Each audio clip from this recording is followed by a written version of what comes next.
Good morning. What are you doing, Cody? You enjoying the day? Ooh. Sorry we didn't go live yesterday, guys. It was an exhausting day. We started our day yesterday at like 5 o'clock in the morning, and we went to get on the bus at the time they told us. Well, that wasn't the time. It was uh, it was a horrible day. It was a good day, but it all ended well. But by the time we got back to the hotel room, I was so wiped out that I had a hard time staying awake for that video to upload, and it took it forever because it was a couple of videos pieced together. So I guess whenever you do it like that, it takes longer to upload. But anyway, that is the hey. Good morning, Brandy. Thank you. Um, that is why we didn't do a video yesterday. We were just exhausted. Hey, Einstein's mom. We did. I did it. I did the videos on my iPad and on my phone, but I haven't done the ones on our phone yet. We just did the ones that were on the iPad, and I have an app that converts them or whatever and puts them together for us. And so that's what we did. I'm exhausted. Yesterday was crucial. All that walking, all those people. I don't I didn't even listen. I didn't even re-listen. Normally I'll listen to the videos before I put them together. I don't know if you guys heard me get upset yesterday or not. Yesterday I was about ready to have a nervous breakdown. We were the baby fell asleep, and so hubby went to go sit down in the bleachers when oh well, thank you, Einstein's mom. The hubby went to sit down with the baby because she was heavy and she was sleeping, and so that he left me with the other two girls, the 13-year-old and the 8-year-old, and we were hey, we were hey Deb, we were standing. We had lots of signs. We had lots of signs. I don't know if you guys saw the signs. I took a picture of some of them, and we still have quite a few. But we have lots of signs. We do. I still have plenty more signs. I'll when we get home, I'll get them all laid out, and I will show everybody the rest of the signs. But we do. We have lots of signs. Let me tell you, we did not lack a sign. Um, oh, excuse me. It was just really, really hard um, with all the stuff that we had because, of course, we took a backpack with snacks and stuff like that for the kids so that we didn't have to spend more money than needed. But the crowd, Rachel was standing right next to me, and I was trying to get. I don't know if I was this was when I was recording what I was recording, but I was trying to record something, and the crowd pushed through. And 1 second she was there, and the next second she wasn't, and I was freaking out, and I kind of snapped. I told him, I said, "Look, everybody wants to get as close as they can, but let's back up." Anyway, no one got lost, but it was a scary moment for just a second. I got my heart stopped, wanted to jump out of its chest and everything else. I was like really, really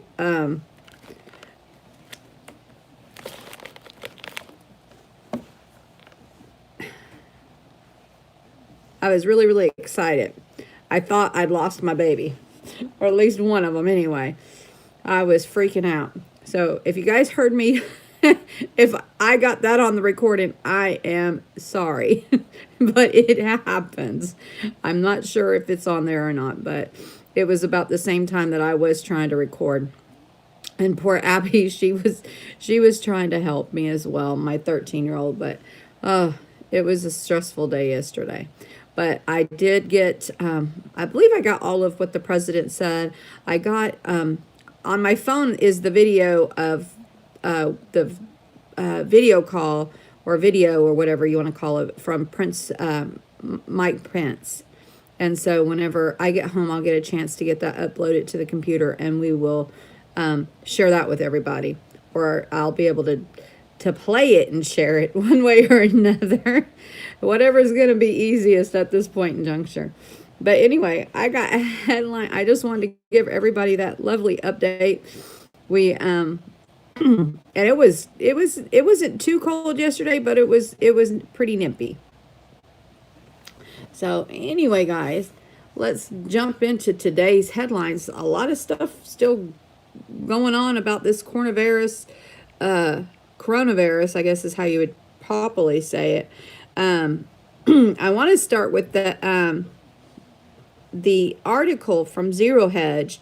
I have several articles because I guess that's, that's the most pertinent one at this time. And I found an article from the WHO and not the WHO, but the World Health Organization. I found an article updated from yesterday. I haven't found any other updates, and I don't believe I bet they are Hooflong. Everybody in the world needs to be concerned. It is pretty crazy. Oh, excuse me. So anyway, we're going to start with this article from Zero Hedge, and it says, UK researcher predicts over 250,000 Chinese will have the coronavirus in 10 days. It says, when it comes to estimating the human capital and the potential fallout from the highly contagious epidemic, arguable the most important variable is the RO, the R0 value of the disease, which represents the average number of secondary cases arising from the average primary case in entirely susceptible population. That's the technical definition. A simpler one is the RO, or basic reproductive number, of a contagious disease is the number of cases that a case of the disease generates over the course of its infectious period in a susceptible population. The higher this number, the more dangerous the disease, the more lethal the outcome. Some indicative ROs are 0.9 to 2.1 for the common flu, while the 1918 and 1919 pandemic causing the Spanish flu was estimated to have a range of 1.4 to 2.8, which with a mean of 2 point. Some other notable ROs are shown below, and note the SARS was between 2 and 5. Okay. Infectious, they have measles being a 12 to an 18. The whooping cough that's called pertussis is 12 to 18. Chickenpox is a 10 to 12, and all of these hosts are human. The rubella is a 10 to 12. Wait a second. No, rubella is 10 to is a 5 to 7. The chickenpox was 10 to 12. Let's see. Smallpox is a 3.5 to a 7. Domestic FIV was a 1.1 to a 1.5. Rabies is a 2.44. The phenonic distemper is a 2 to a 3. And these hosts are all animals, guys. The first one was a cat. The rabies is a dog. The phocine distemper is seals, and tuberculosis is a cattle, and it's a 2.6. Influenza is humans, and it's a 2 to a 4. The foot and mouth is livestock farm, and it's a 3.5 to a 4.5. The mumps is humans, and it's a 4 to a 12. The poliomyelitis, which is polio, is humans, and it's a 5. AIDS is hetero. I don't know what hetero means, but 2 to 5. HIV is male homosexuals in the UK, and it's a 4. HIV female prostitutes in Kenya is 11. So I don't know why it has a different breakdown, but anyway. Malaria in humans is equals to 100. SARS in humans is 2 to a 5. and the IBR in cattle is a 7, and the TB in cattle is a 2.6. So what about the RO of the 2019 nCoV, also known as the coronavirus, that has claimed over 36 lives in China and infected at least 1,000 people? Naturally, since the disease is most active in China, which is notoriously opaque, especially when it comes to a matter that can cause a mass panic. The best one can do is guess. And that's what the World Health Organization did yesterday when it is issued a statement on a coronavirus epidemic with the following projection. Human to human transmission is occurring, and preliminary RO estimated of a 1.4 to a 2.5 was presented. Amplification has occurred in one healthcare facility of confirmed cases. 25% are reported to be severe. The source is still unknown, most likely an animal reservoir, and the extent of human to human transmission is still not clear. Needless to say, while 2.5 is quite high and in a line with that of the Spanish flu epidemic, which infected about 500 million people back in 1918, killing as many as 100 million before it eventually fizzled out. The real coronavirus RO number may end up being far higher. That is working the hypothesis of Jonathan Redd, a UK expert on the transmission and evolution of dynamics of the infectious disease, who has published a paper for the four colleagues that estimate the transmission parameters for Wuhan coronavirus. Calculates that the RO of 2019 and the COV to be between 6.6 to a 4, or roughly the same as SARS, and reaches a conclusion about the spread of the coronavirus epidemic that is frankly terrifying. In a novel, The Coronavirus 2019 nCoV, early estimation of epidemiological parameters and epidemic predictions, read at the LL, writes that the RO is between a 3.6 and a 4.0, roughly 72 to 75% of the transmission. Coronavirus must be prevented by control measures for the infections to stop. This is a major problem because Reed estimates that only 5.1% of the infections in Wuhan are identified as of January 24th, indicating a large number of infections in the community and also reflecting the difficulty in detecting cases of this new disease. Furthermore, since all of this is happening in China, which is not known for making the most socially beneficial decision under pressure, there is an ominous possibility that the read is actually over-optimistic, meaning that it's a lot worse. Reed wastes no time to get to his terrifying conclusion, which is that no change in control of transmission happens. The further outbreaks will occur in the Chinese cities, and the infectious will continue to be exported to international destinations at an increasing rate. As a result, in 10 days or by February 4th, 2020, Reed's model predicts that the number of infected people in Wuhan to be greater than 250,000, with a prediction interval of 164,602 to 351,396. After Wuhan, the cities with the largest outbreaks elsewhere in China are expected to be Shanghai, Beijing, Guangzhou, Changchun, and Chengdu. It says Reed also predicts that by 4th of February 2020, the countries are the greatest risk of importing infectious through air travel are Thailand, Japan, Taiwan, Hong Kong, South Korea, USA, Malaysia, Singapore, Australia, and Vietnam. In short, much of Asia will be infected, and from there, the rest of the world awaits. Critically, Reed's model alleges that the Beijing was woefully late in its response and recently imposed travel restrictions from Wuhan City are unlikely to be effective in halting the transmission across China. With a 99% effective reduction in travel, the size of the epidemic outside of Wuhan may only be reduced by 24.9%. On 4th of February. Reed's prediction is in the line with another modeling studies of travel restrictions, which find that reducing travel only serves to delay the epidemic reaching other locations rather than suppressing the spread entirely. Still, it is important to note that this model not only considers air travel and does not consider the potential impact of travel restrictions relating to land transportation. So now we have to worry about land transportation. That said, Reed admits that there is a chance that he is wrong, largely due to the using flawed assumptions. Our findings are critically dependent on the assumptions underpinning our model, that is, in the timing and the reporting of confirmed cases, and there is a considerable uncertainty associated with the outbreak at this early stage. And even these caveats in mind, Reed's work suggests that the basic reproductive number for this 2019 NCOV outbreak is materially, perhaps catastrophically, higher compared to other emerging coronaviruses, suggesting that the containment or control of this pathogen may be substantially more difficult.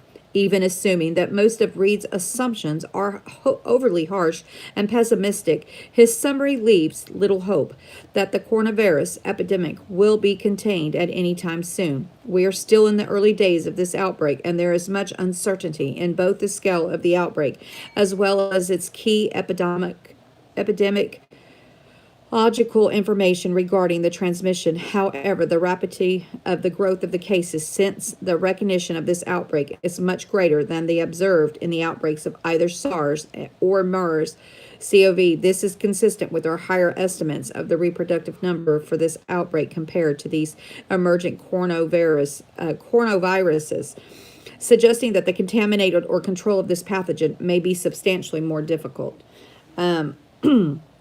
Finally, while Reed makes no observation on the potential mortality associated with the CONV, one can make a broad observation late on Friday that China's Hubei province reportedly 15 additional coronaviruses deaths, which added to the previously reported 26 casualties, bringing them to a total of 41, with a roughly 1,000 confirmed cases. This means that the mortality rate of the disease has jumped from roughly 2.5 to a 4%, which means that if Reed is correct, and if 250,000 people in Hubei alone will be infected by February 4th, no less than 10,000 Chinese people will be dead in the next 2 to 3 weeks.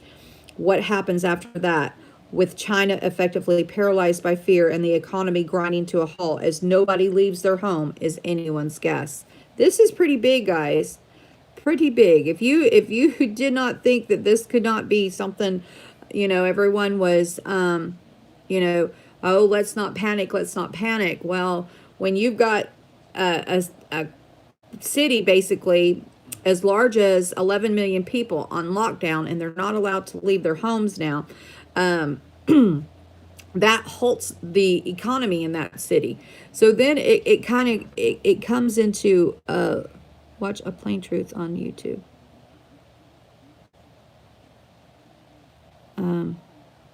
Well, we don't need to fear. No eyes seen, no ears heard. Hello, how are you, honey? I'm not, first time seeing you in here, but it's so glad you're here. No need to fear if you have God, but I mean, this is bigger than what most people realize, I do believe.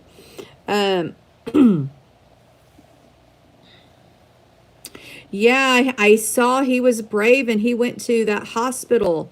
I saw that video. That was,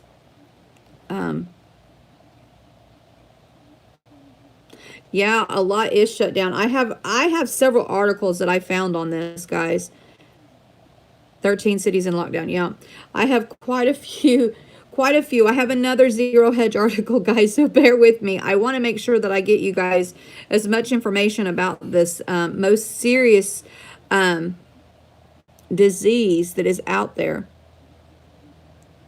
It will. Well, and I think, Brandy, that it might not be a global epidemic, but I think that in China, you could say it's epidemic because I believe it's already affecting them on a larger scale. But I'm going to continue to read these articles, and we are going to really talk about this in further detail. Okay, Josh. Okay. Zero Hedge says that China suddenly increases the death toll by over 60% as the virus jumps to Europe. Here's a glimpse of the new virus-related developments that occurred overnight. China announces another 15 deaths in Hubei province, totaling the number of confirmed cases now 1,000 to 41 dead. China restricts travel for 46 million people across 16 cities as the death toll surges. The AFP reports that the virus has jumped to Europe with 3 confirmed cases now in France. 2 deaths have been reported outside Wuhan. Some residents displaying symptoms are being turned away from the hospital. Why would they turn them away? Then you're not going to know. Then you cannot document and confirm if they have that. That's horrible, guys. Hospitals in Wuhan make urgent pleas for help and supplies. Beijing orders the PLA medics to assist in Wuhan treating patients. The UK and the US governments tell citizens to avoid outbreak zones.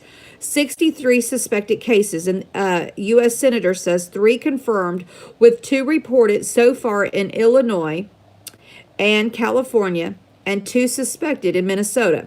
So these are confirmed cases, guys, in the United States.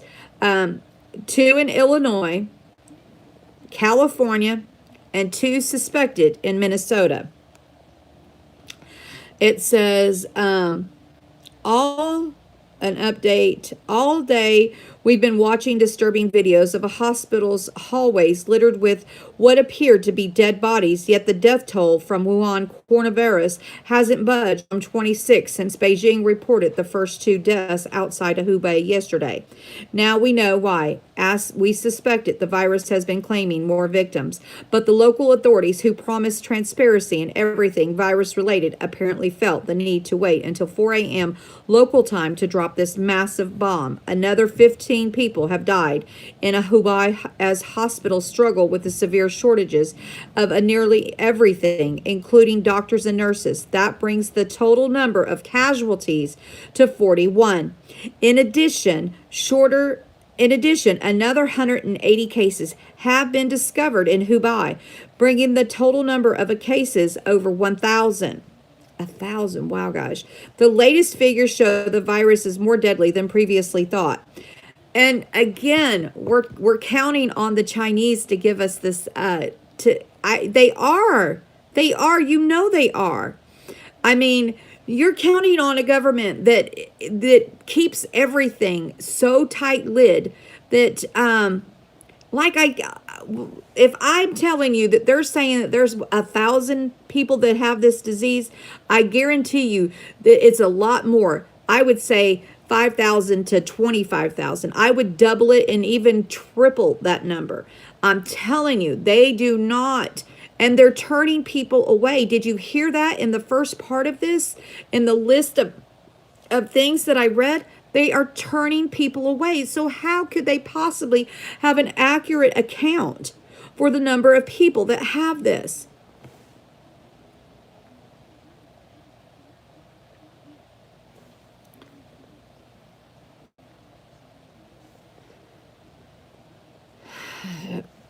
Anyway, so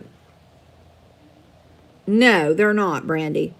It says AFP report citing a minister that the 2 cases of the coronavirus are now confirmed in France. As the virus official spreads to Europe, the outbreak will give President Emmanuel Macron a desperately needed distraction from seemingly never-ending protest of his government. Across China, fairs and other events celebrating the New Year holiday has been canceled. Meanwhile, officials in Wuhan are scrambling to buy and build a 1,000-bed hospital in Wuhan in an under 10, some say 5 days, amid all the terrifying videos showing what appear to be dead bodies piling up in the hallway in Wuhan. If you have all these dead bodies piling up, that's more than 41 bodies, guys. They're not going to keep 41 bodies in the hallway. I'm sorry, especially if it's some kind of deadly virus. We shared the video below. Reports out of Wuhan offer plenty of reason to fret. A previously healthy young man has succumbed to the virus, the first victim who wasn't elderly or struggling with serious co-occurring health problems. Across China, more than 7,000 movie theaters have shuttered until further notice. The CNBC reported that this could cost the Chinese box office more than $1 billion. Meanwhile, shares of Netflix rallied Friday on the belief that millions of Chinese might instead stay home and stream, even though Netflix doesn't operate in China. We joked about it yesterday, but today it has become a reality. Beijing has quarantined an entire province with more than 46 million on lockdown across China. As experts warn, there are probably closer to 4,000 cases in China alone. Projections suggest that whatever governments, including China, are doing to fight the virus, it likely won't be enough to stop a global outbreak. The WHO is still waiting on making a call, claiming that it hasn't yet seen enough evidence of human-to-human transmission, despite the fact that this is no longer in doubt. Yesterday, the organization estimated that the Wuhan coronavirus had a RO rating, a measure of an infectious potential of a 2, making it more contagious than the flu, but less infectious than the smallpox. Here's a table of comparison, and we've already went over the comparison, guys. But I would dare say that that number needs to be raised. After his administration succeeded in pumping the market off the lows with the FAA headline, President Trump tweeted about the outbreak, advising people not to panic because China has been working very hard to contain the coronavirus. And of course, that's exactly what it says. China has been working very hard to contain the coronavirus. The United States greatly appreciates their efforts and transparency. It will all work out well. In particular, on behalf of the American people, I want to thank President Xi.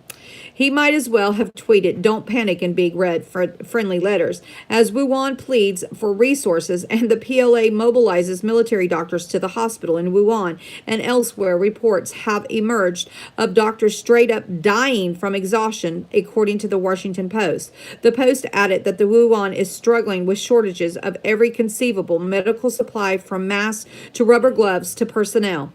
Paranoia has led to the face masks flying off the shelves across Asia and even in New York City. Chinatown, according to media, price gouging in Hong Kong has driven prices of individual masks above $10 in some cases. One reporter at the Washington Post reportedly overheard a doctor in Wuhan screaming into the phone at their supervisor, allegedly being to be fired. "I don't want to do this job anymore. Just fire me, kick me out, send me back home," a doctor at Wuhan No. 5 hospital yelled into the phone, frustration and exhaustion exploding out of him. "Don't I want to go home to celebrate the new year?" he screamed in his Wuhan accent, presumably at his boss, that he'd be done 4 back-to-back shifts as China made plans for the lunar holiday, New Year holiday, which began Friday. Don't we want to live too? At least one U.S. Senator, Florida's Rick Scott, is pushing President Trump to declare a national public health emergency over the virus. But, of course, Trump won't do that, at least until the market has closed. I think that Trump needs to do it. I think that he needs to have some kind of travel ban, something in play. The CNBC Eunice Yoon has provided the last horrifying update of the spread of the coronavirus in China. China quarantines 16 cities, total population of 46 million. Wuhan, 11 million. Hukong, 7.5 million. Xinjiang, 6.1. Heqiang, 4.2. Jigam, 3 million. Zhejiang, 2.8. Hakashi, 2.5. Zhuhai, 2.2 million. Zhezhou, 1.6 million. Izhuhai, 1 million. Quashang, 962,000. Ishi, 780,000. Zhejiang, 780,000. Zhejiang, 550,000. Digang, 560,000. And Shabi, 530,000. That is larger than the entire 39.5 million population of California. Minutes after the New York City mayor's office issued a statement saying the risk of the outbreak in the city was low, Governor Cuomo's office revealed that one case of the suspected coronavirus in New York State had been confirmed negative, while 3 others are still being tested. Stock dips to the lows of the session shortly after noon as investors finally realized that the officials claiming that the virus is under control were merely a bluffing. The Dow is now decidedly lower on the week. The DoD said it is following the CDC's guideline on the virus. A senator has reportedly told the press that the CDC is about to confirm a third case of the coronavirus in the U.S. Unsurprisingly, stocks aren't taking the news too well. Senator says the CDC is about to confirm the third U.S. case of coronavirus. The senator has been revealed to be none other than the Connecticut Stick Blumenthal, a lawmaker with such a reputation for vanity that it's hardly a surprise that he would murder stocks for his own political gain. Following the briefing from health officials, Blumey said the U.S. needs better relations with the Chinese to help deal with the epidemic and indirect slight at Trump. And dozens more cases are still being investigated. And just like that, the stocks go whoosh. Meanwhile, in New York City, Mayor Bill de Blasio is warning that the risk of the viral outbreak in his city is low. The CDC has confirmed the second case of the coronavirus in Chicago residents who recently traveled to Wuhan.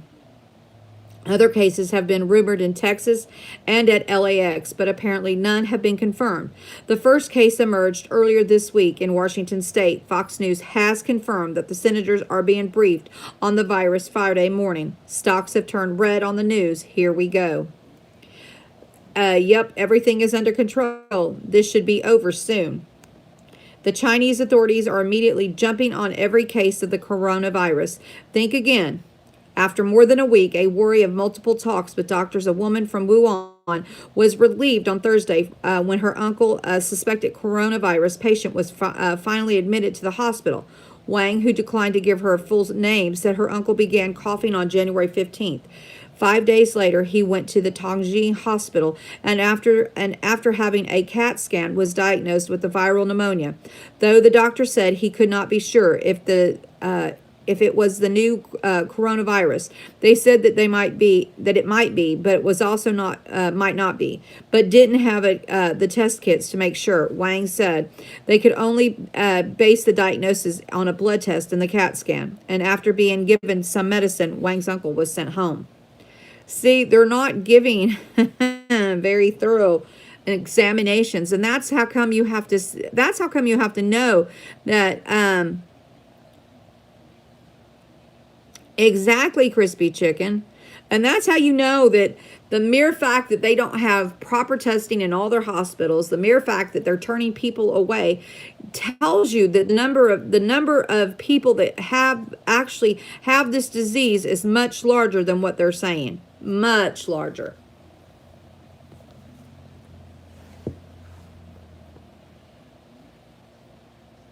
Okay.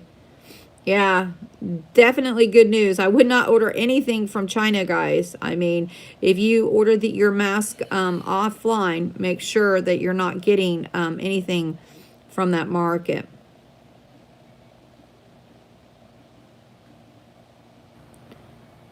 Yes, indeed, guys. We've got don't have fear, rise above this. Just be smart and prepare. Take the precautionary measures that you need to safeguard yourself, your family from this what could be a deadly disease. I hear you, Josh. I hear we're supposed to get some bad weather here, guys. The order comes as experts estimate that some 4,000 individuals may have already been infected across the country. According to the SMP, 40 medical officers from the city's military hospital have already started working in the intensive care unit of Wuhan's pulmonary hospital. So did you see that? They've already said 4,000 individuals, but they're only claiming there's 1,000, right? The 40 officers are reported to be an advance party of the General Hospital of the People's Liberation Army in Beijing. We'll send more in the coming days. Staff at the PLL hospital a sworn oath earlier this week promising to do everything they can to combat the virus. A medical practitioner who worked at the PLA General Hospital said that the hospital would send staff from its infectious disease center to help run the new hospital and quarantine center in Wuhan once it was ready. Meanwhile, videos show another medical team from Shanghai boarding a military transport destined for Wuhan. And I mean, I just can't imagine anybody wanting to go there, even if it is to help. Just so sad, guys. Staff there had held an oath-taking ceremony on Wednesday, pledging they would do their utmost to win the battle against this new coronavirus. We all swore that we will follow the order, make sacrifices if necessary, and do our jobs as required, that would not be afraid to suffer or even to die, he said. We were told that. We triumphed over SARS, and we will win again this time. As we noted below, Wuhan is scrambling to build a makeshift hospital from scratch on the outskirts of the city as quarantine and treatment center for the coronavirus patients. Beijing's ability to quickly expand capacity to treat infected individuals was said to be instrumental in the fight against SARS 17 years ago.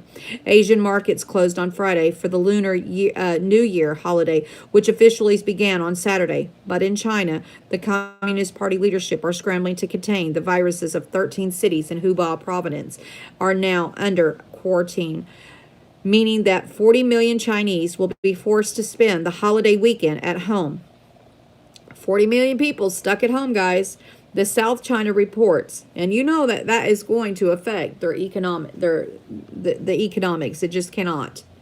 Health authorities reported 66 more suspected cases overnight as a result of the border criteria for people showing symptoms, bringing the total of the suspected cases to 236 as of Friday morning in Hong Kong. Among those cases, more than 100 are in now isolation. Even Disneyland in Shanghai has announced plans to close for the holiday. So you got Disneyland closing over there, guys. As authorities in Beijing tried to convince this world that they have the outbreak under control, researchers in the U.S. and U.K. have warned that the total number of cases might be closer to 4,000, according to the New York Times. South Korea and Japan have each confirmed their second case, while the U.S. worries that the second case may have been discovered in Texas. Reports that have an individual is under quarantine in Sydney have also emerged, while fears about the virus case in New Jersey have already been debunked. The S&P Global Ratings has issued a statement claiming that if the situation worsens, the outbreak could knock out 1.2% of the points off of the China GDP. Yet, as the number of cases explodes, despite the travel ban, the World Health Organization is insistent that the situation hasn't risen to the level of a global pandemic, at least not yet. Back in Wuhan, the center of the outbreak, conditions are deteriorating rapidly. Video purportedly showing the hospital at the center of the outbreak paints a picture of widespread misery as health care workers collapse on their feet. Infection rates explode, even among those responsible for treating patients. Local media has reported there aren't enough testing kits and medical workers available to diagnose new cases. There have even been reports of patients showing concerned symptoms being turned away from the hospital. Nice to see their good old socialized healthcare system is clearly so well prepared for such an outbreak. Desperate for money and supplies, hospitals in Wuhan have resorted to begging the government and the public for help. In the meantime, reports claim that China's censors are removing all frightening videos from domestic social media outlets. There have been reports of people in Shanghai and Wuhan being herded into makeshift quarantine camps erected near hospitals around the country. In some places, authorities are scrambling to build whole new hospital wings as fast as they can. Chinese officials are scrambling to build a whole new hospital in just 5 days. Now, you cannot tell me that we are constructing hospitals to house thousands of patients, or at least 1,000 patients, and not expect for this to be larger than just a couple of hundred people or a couple of thousand people, even for that matter. Just as we expected, a shortage of the face masks that inspired the hoarding and the price gouging in Hong Kong has now spread across Asia, according to the Japan Times. While they've disappeared from the Chinese internet, videos showing sick or collapsing patients and the healthcare workers are flooding U.S. social media, especially for those who have been turned away. The mood on the streets of Wuhan is turning out a full-blown panic as hundreds of worried patients plead with hospitals for help. Please help us, the city's leadership begged as it has implored its neighbors for help. Typically, the LNY is the most important holiday in China, and celebrations typically begin at the night before, which this year is Friday night. Chinese who work typically make it home in time to prepare a meal of fried dumplings and sticky rice cakes before hosting a reunion dinners with family. At midnight, Chinese typically set off firecrackers to ring in the new year. But this year, an anxiety-laden quiet is expected instead. Meanwhile, several U.S. media outlets reported that the ordinary Chinese are growing increasingly frustrated with their government. We won't have a New Year celebration tonight. There's no feeling for it and no food, a Wuhan resident named Wukong told the NYT. So they're saying they don't even have food now, guys. They don't even have food. Do you hear that? That's because they can't go to the market. Yang added that his family is so on edge that a simple sneeze from his son set off alarm bells at home. I think he's okay, but now even an ordinary sneeze makes you worry, Mr. Wuhan said. You start to think every cough or sneeze might be the virus. Another woman put it in a more bluntly. Today should be the Chinese people's happiest day, she said, but this sickness has destroyed that feeling. Whatever impact the virus had on the market seemed to reverse after the WHO decided not to label the virus a global pandemic. And see, that's what and that is what is so frustrating. This is all about money. They don't want to hurt their pockets, so they won't raise it. It says after the State Department issued a retracted travel warning yesterday, the American embassy in Beijing advised travelers from the U.S. to avoid the Hubei province and the surrounding area. The notice was classified as a level 4 advisory, the most serious travel warning issued by the U.S. government. Other level 4 warnings issued by the State Department cover travel to Syria, North Korea, Afghanistan, Iraq, Venezuela, and Yemen, among other places. In the U.S., infections have popped up in Washington State and in Texas, where a student at the Texas A&M is believed to have been infected. This is crazy, guys. Crazy, crazy, crazy. And of course, you're not going to get the truth because they're only going to let you know what they want you to know. Foreign Australia 3 in France was not aware of the case in India. And let's see, that's not the one.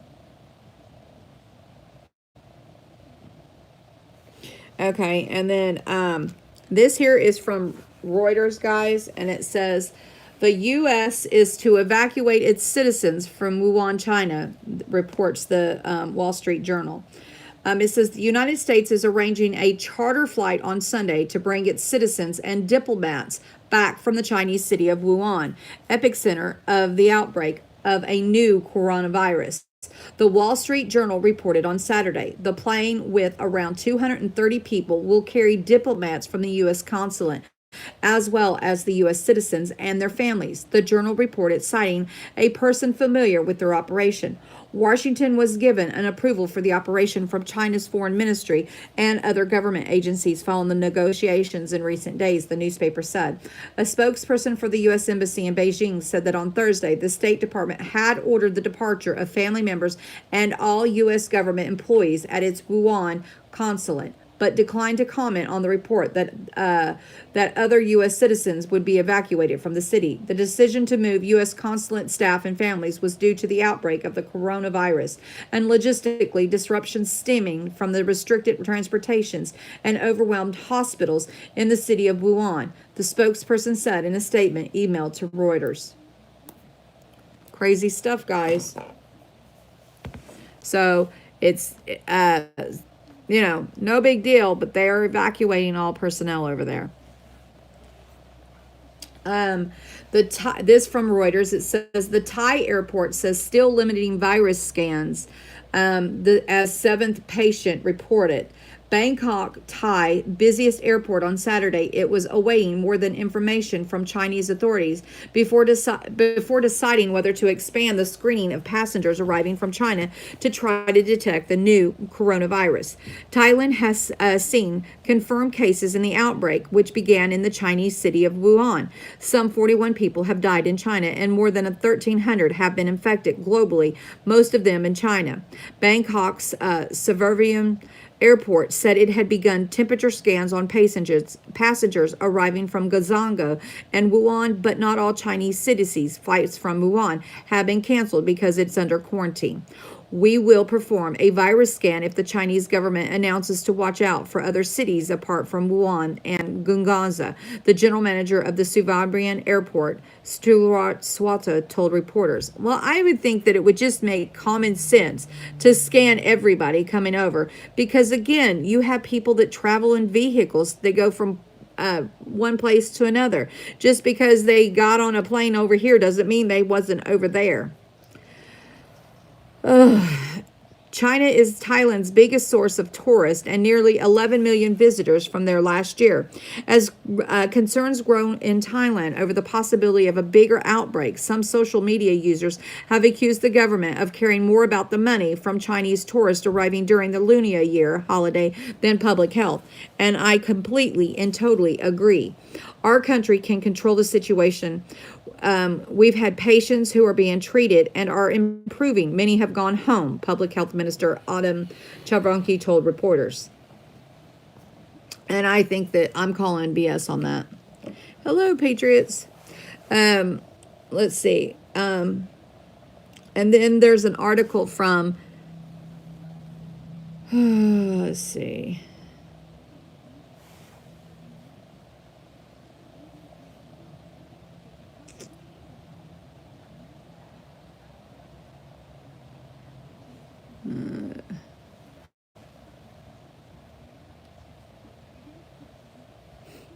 Hold on.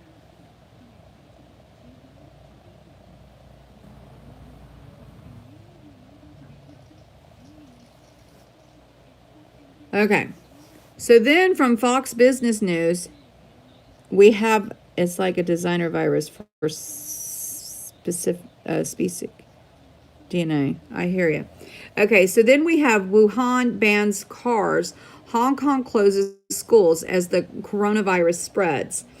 The virus hit Chinese city of Wuhan already on lockdown, banned most vehicle use downtown, and Hong Kong said it would close schools for 2 weeks as authorities scrambled Saturday to stop the spread of the illness that has infected more than 1,200 people and killed 41.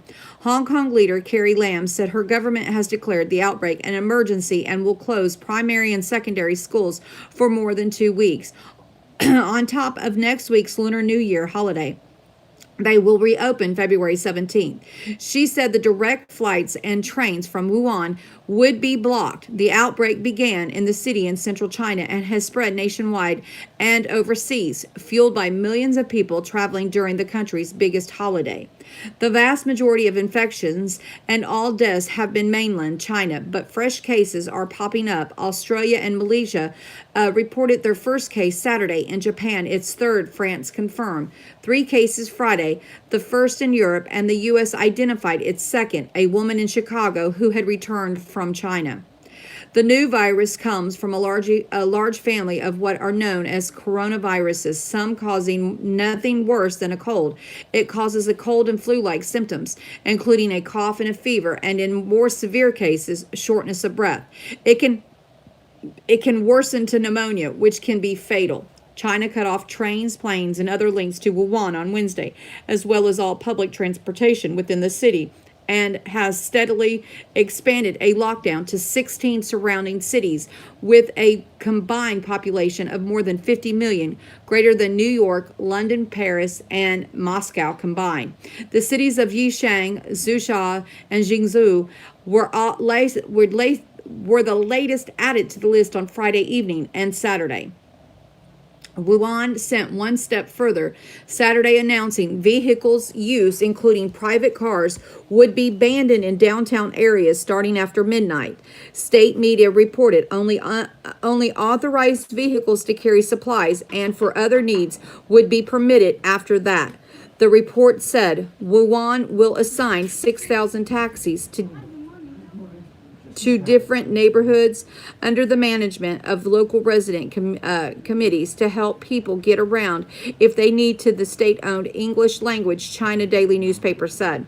In Hong Kong, where 5 cases of the illness have been confirmed, a marathon that was expected to draw 70,000 participants on the February 9th was canceled, the South China Morning newspaper reported.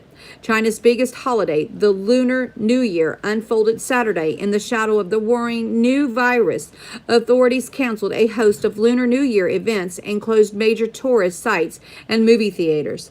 The National Health Commission reported a jump in the number of infected people to 1,287, the latest tally from 29 provinces and cities across China, including 237 patients in serious conditions. Of the 41 deaths, 39 have been in Hubei province, when Wuhan is the capital city, and 1 each Hebei and Heilongjiang province. Most of the deaths have been older patients, though a 36-year-old man in Hubei died earlier this week. Health authorities in the city of Hechi and Guangdong province said that a 2-year-old girl from Wuhan has been diagnosed with the illness after arriving in the city. The Australian state of Victoria announced its first case Saturday, a Chinese man in his 50s who returned from China last week, and the state of New South Wales confirmed 3 more cases later in the day. Malaysia said 3 people tested positive Friday, all relatives of father and son from Wuhan who have been diagnosed with the virus earlier in neighboring Singapore. Japan confirmed a 3rd case, a Chinese tourist in her 30s who had arrived from Wuhan on January 18th.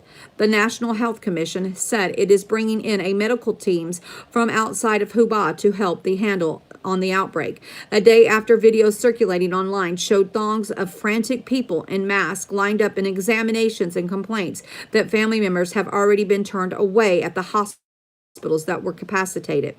The Chinese military dispatched 450 medical staff, some with the experience in past outbreaks, including SARS and Ebola, who arrived in Wuhan late Friday night to help treat the many patients hospitalized. Hold on.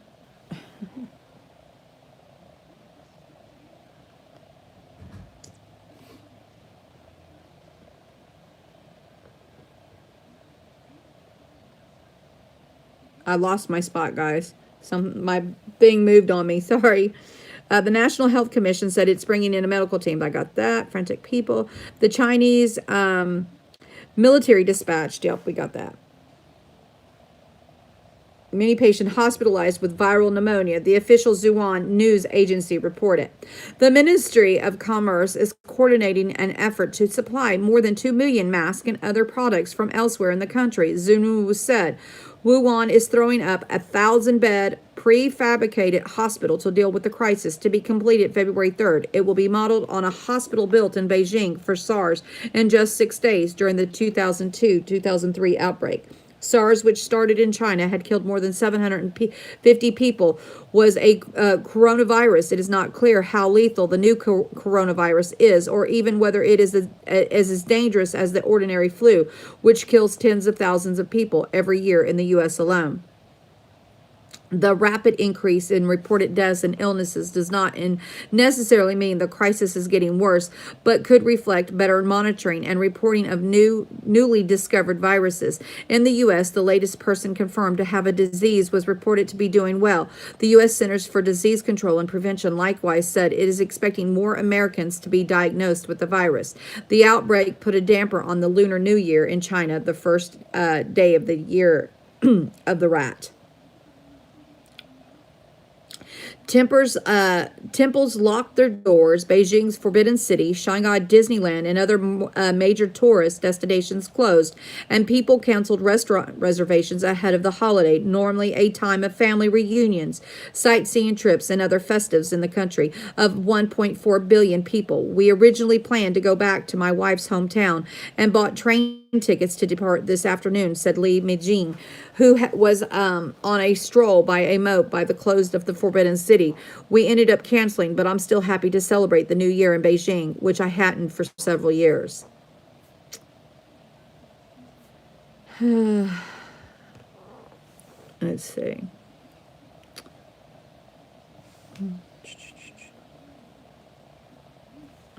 I had an article, I think, that a doctor died. Yeah, here it is. China's President Xi Jinping warns a killer of the coronavirus is accelerating as doctors die, and U.S. evacuates its citizens from a hotspot in Wuhan after a death toll jumps from 41, with 1,281 cases and 56 million on lockdown. The deadly coronavirus is accelerating, and China is facing a grave situation. The country's president has said at least one doctor is believed to have died from the virus, and the U.S. prepares to evacuate citizens from the crisis it hits Wuhan. And this is from the Daily Mail, guys. The virus hits Chinese city of Wuhan, already on lockdown, and where the virus is thought to have originated, banned most vehicle use downtown. So again, we have it reporting that they've locked it. And now this one says 1,300 people and 41 killed. And it says, and the U.S. has around 1,000 citizens in the city is yet set to evacuate those it knows about. So there's about 1,000 people that are going to be evacuated from there. It says, including diplomats on a 230-seater jet flight tomorrow. The U.S. government won approval. Let's see. I want to just read what we haven't read, guys. Just the... it says some 56 million people are now subject to the restrictions on their movement as authorities expand travel bans in the central Hubei province, now affecting 18 cities. An overshocking development in the outbreak today. It says China's National Health Commission had said it had formed 6 medical teams totaling 1,230 medical staff to help. Videos from the Chinese hospitals now crammed into crowded corridors and laid on the floor. Global airports have stepped up screening of passengers from China. China says the virus is mutating and can be transmitted from human contact, mostly affecting the frail and old. Shanghai has shut all cinemas until January 30th, a desperate bid to try to stop the virus. There is a video, guys, on... but anytime I try to play it on here, it doesn't play. But I would definitely go and check out if you want to see the video, go to Daily Mail and click on it to watch it. Wuhan will impose a non-essential vehicle in downtown areas January 26th to contain the virus outbreak. Hong Kong declares a virus emergency, announcing a series of measures to limit city's length with mainland China. Starbucks said it is closing all its outlets in the Hubei province, following a similar move by McDonald's in 5 cities. Yum China Holding Incorp said it is temporarily closed from its KFC and Pizza Hut stores in Wuhan as a result. So you have main chain organizations closing down, so people aren't going to be able to work. They're not going to be able to get paid. So this is going to this is going to have a long-lasting effect, guys, not just a short term. You know, I don't know about you, but whenever I was working, well, I can't use myself, but I can say before I got into management, whenever I was an hourly paid employee, once upon a time, when I was an hourly paid employee, if I missed any work, it hurt me majorly. And especially whenever, you know, you pay your bills off of that, you know, most people that are working to pay bills. So I think that this is going to be you know, they can say whatever they want, but the mere fact that all of these businesses are shutting down, they're actually shutting down vehicle use in that area. The ramifications from this is going to be huge, guys. This is going to be you know, a major impact, if not just in China, you know, globally.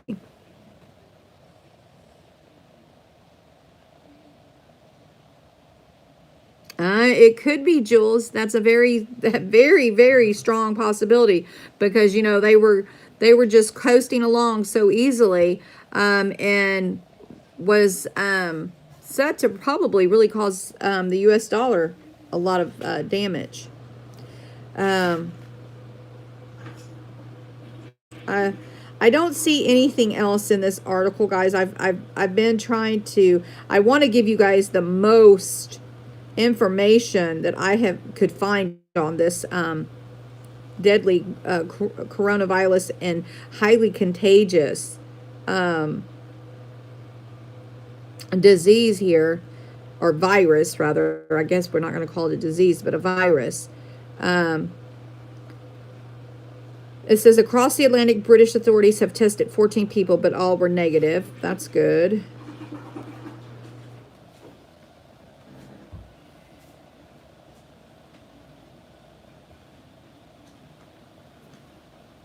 A man living in Wuhan, who is a foreign national and did not want to be identified yesterday, told Mail Online he feared thousands of foreign nationals are in the city unable to leave because of the Chinese government's drastic shutdown.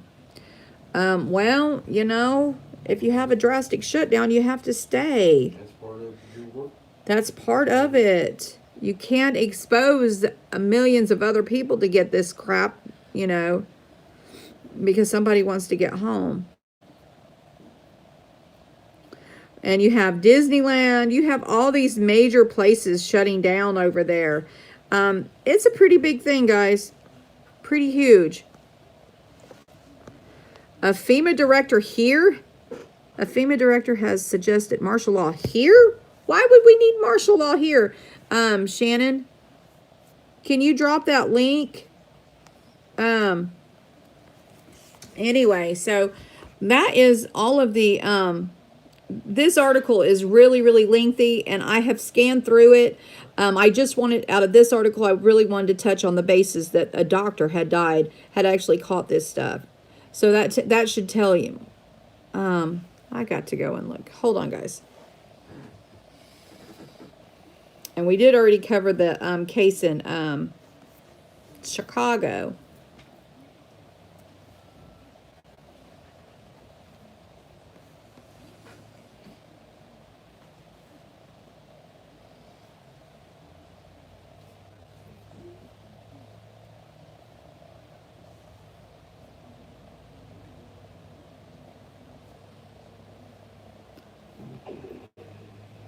Okay, so I'm going to wait for that link before I continue. I'm waiting on Shannon to drop a link, guys, so I can share that link.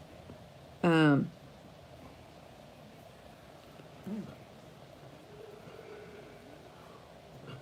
that is anything is possible, Peggy. Anything is possible.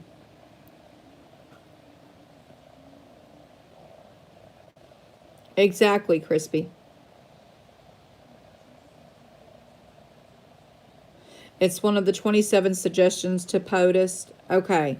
All right. So I'm waiting on an article from Shannon to share with you guys about the FEMA director suggesting martial law here. But of course they would suggest martial law. And if that happens, guys, it's not going to be good. You know, you're wondering how they could go on a large grand scale of confiscating people's guns. Well, that definitely would be one way of doing it.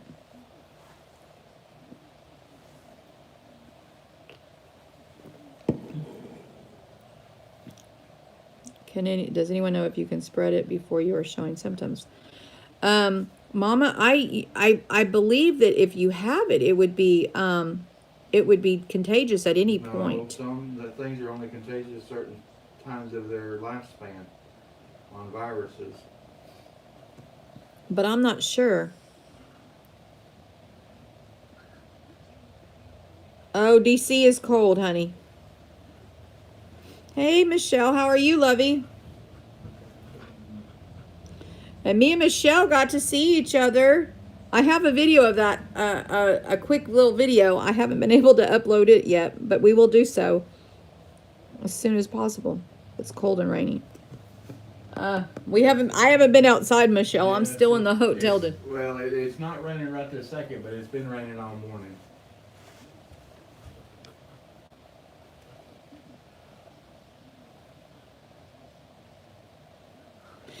Yeah, it says that you can have it for Oh, 2 weeks, I think, before you show symptoms. I believe that's what that article Yeah, said it that did. we read yesterday.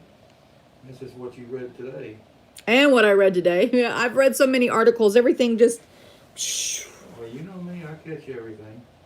I count on my husband to catch whatever I meant.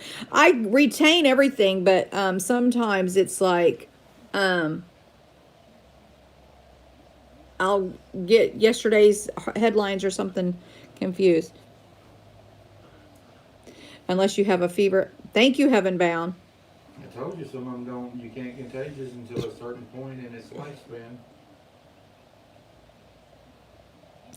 Well, so far, Lillian, what I have, what has been, they said that at first they said that it was really mainly just affecting, people that were sick and elderly people, but then they said that there's a 2-year-old now diagnosed with this, and there was somebody that was 36 diagnosed in China. So it's not necessarily going to be something that's going to be just for the elderly, I guess you would say, or those that have compromising immune systems, something with pre-existing conditions.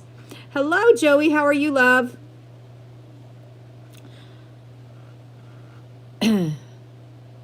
We are talking the coronavirus. I've covered several articles that has been discussing it, and we've been just trying to and Mama has asked a very good question. JC, she's asked about the coronavirus. Most things have a incubation time of but then there's also a time. How long is it contagious? And that's even more important. I would dare say. But I would say, I would say that, yeah, if you have a fever, that would definitely be a time that you would not want to be. Amen, Michelle. You shared it earlier? Okay. I'm going to take a quick gander, guys. Okay. She's still looking. I'm going to take a quick gander at my YouTube, or Twitter, rather. And see if I can see it real quick. And then we'll continue on with the headlines.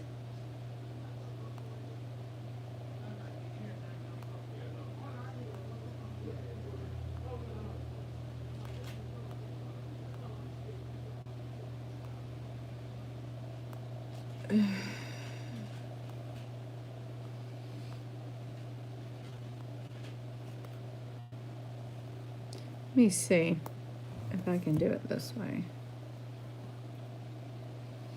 We need to hurry up because we need to go. Did you say it was a congressman or a senator?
Not there.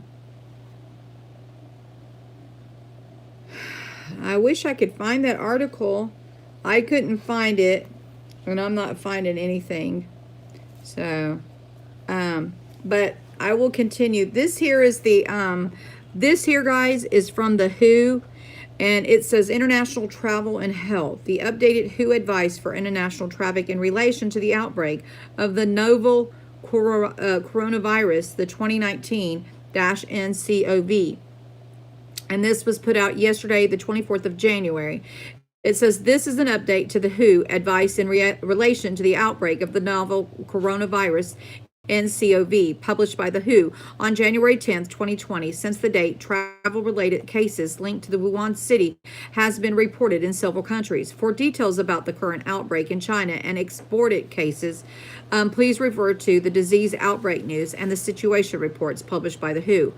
So far, the main clinical signs and symptoms reported in this outbreak include fever, difficulty in breathing, and chest radiographs showing bilateral lung infiltrates. As of January 24th, 2020, human-to-human transmission has been confirmed, largely in Wuhan City, but also some other places in China and internationally. Not enough is known about the epidemiology of the 2019 NCOV to draw a definite conclusion about the full clinical features of the disease, the intensity of the human-to-human transmission, and the original source of the outbreak. So, we have to know the original source. We have to know so much information before we're going to upgrade or say that we have a global pandemic on our hands. We got to know too much. We need to know too much when there are thousands of people sick.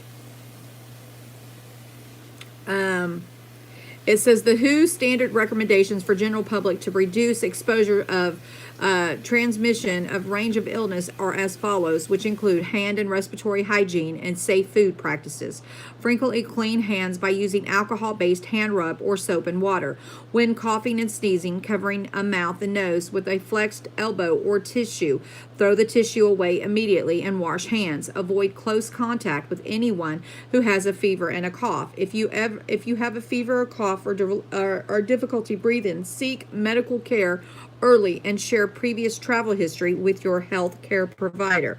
When visiting live markets in areas currently experiencing cases of novel coronavirus, avoid direct, unprotected contact with live animals and surfaces in contact with animals. The consumption of raw or undercooked animal products should be avoided. Raw meat, milk, or animal organs should be handled with care to avoid cross-contamination with uncooked foods as per good food safety practices. I'm trying to see if there's anything else that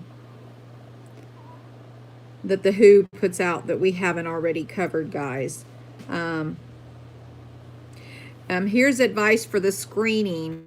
It says evidence shows that the temperature screening to detect the potential suspect cases at the entry mass miss travelers incubating the disease or traveling concealing fever during travel and or may require substantial investment. However, during the current outbreak, the novel coronavirus, the majority of the exported cases were detected through entry screening. The risk of importation of the disease may be reduced if temperature screening at entry is associated with early detection of symptomatic passengers and their referral for follow-up. So I would definitely say that if you have a fever, that is going to be the contagious, that'll be the time that you're going to be contagious, because that's basically what they're looking for right now, is for anyone with fevers that are traveling. Which that's always good news to have. Let's see. I'm going to click on the disease information and see what we can get. Okay. It says the specific infectious disease involving the potential health risk for travelers. The main infectious disease to which travelers may be exposed and precautions for each are detailed on the following pages. Information on malaria. We don't want to know about malaria.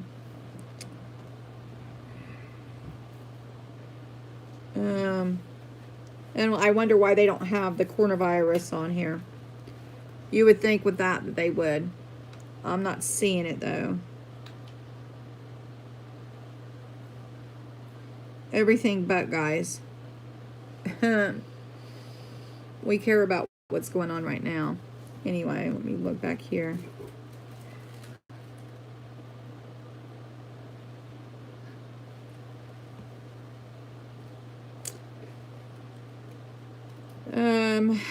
It says exit screening includes checking for signs of a fever, um, encouraging screening at domestic airports, railways.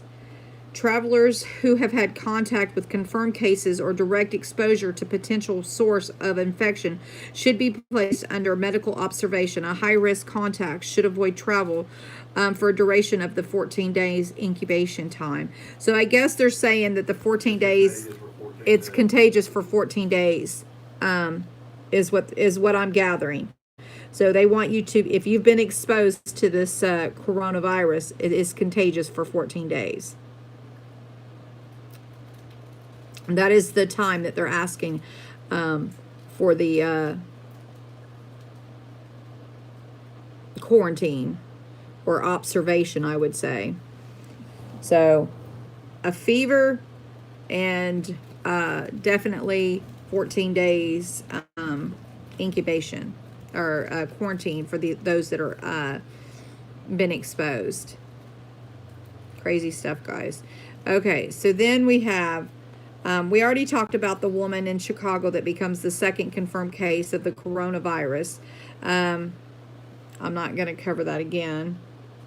That I had, like I said, I had several articles, guys, on the coronavirus. We had so many articles.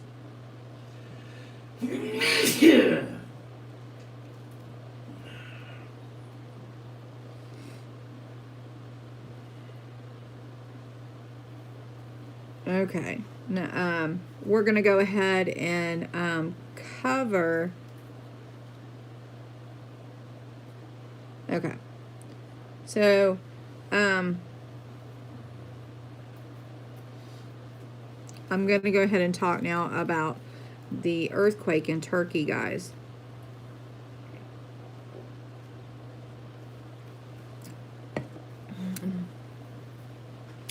There was this here from RT, guys. It says that there are 22 dead, 1,000 injured after Turkey, a 6.8 earthquake fell all the way to Tel Aviv.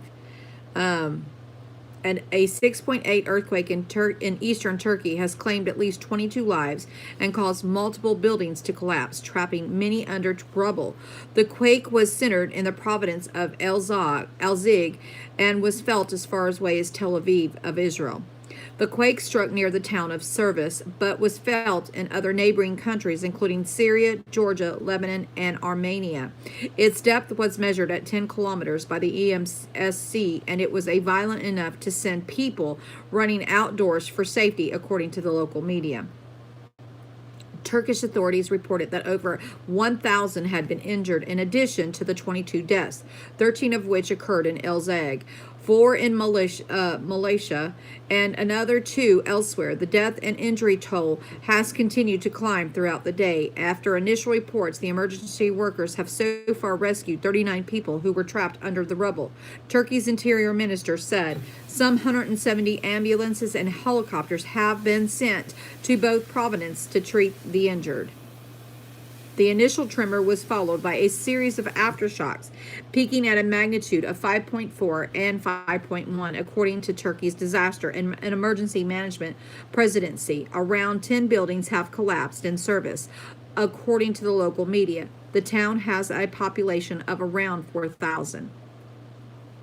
One video posted to social media shows a new show in progress as studio fixtures begin to shake violently. Other videos show people shouting and scrambling over the rubble from collapsed and partially collapsed buildings. Crazy stuff, guys.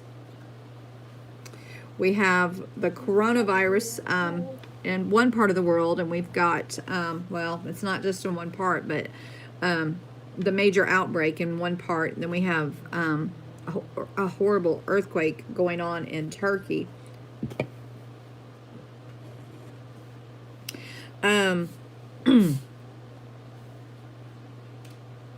let's see.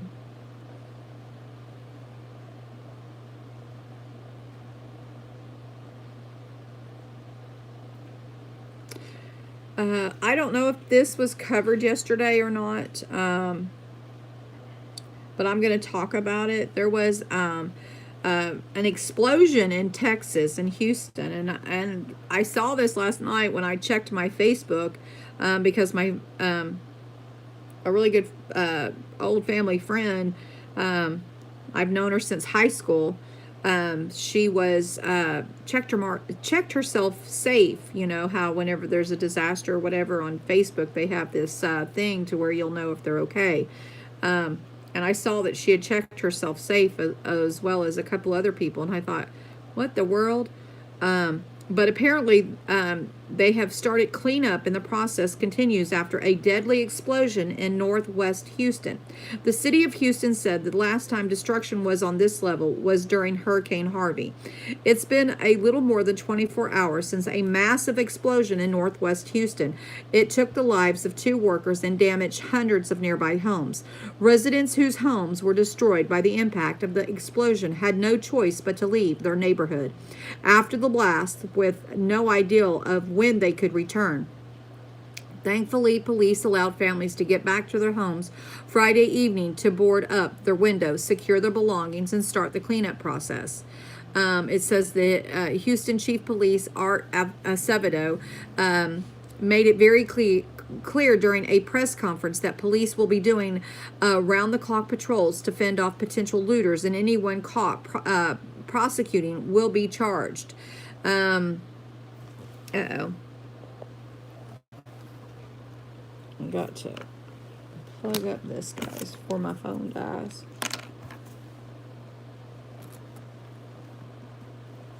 Oh. It says, yep.